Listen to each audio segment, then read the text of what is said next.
3Gৰ পাছত 4G আহিল, সময়ৰ লগে 5G আহিল। ডিজিটেল সপোন সজাই গ'ল, এয়াৰচেল গ'ল, ভোডাফোন গ'ল, আইডিয়াও ইতিহাস হ'ল।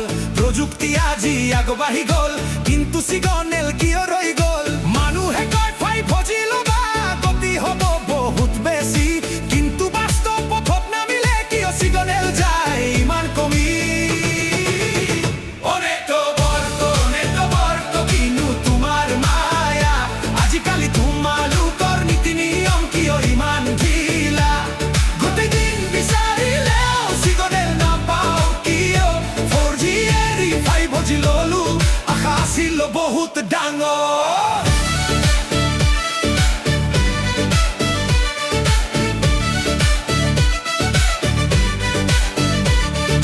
কাগজত আছে আপলোড স্পীড, ডাউনলোড স্পীডো বহুত ডাঙৰ, কিন্তু ফোনৰ পৰ্দাত চাওঁতে নেটৱৰ্ক হয় কিয় ইমান দুৰ্বল? অনলাইন শিক্ষা, চিকিৎসা, কৃষি, ব্যৱসায়, চাকৰি, ভাল সংযোগ অবিহনে আগবাঢ়ে কেনেকৈ দেশখন?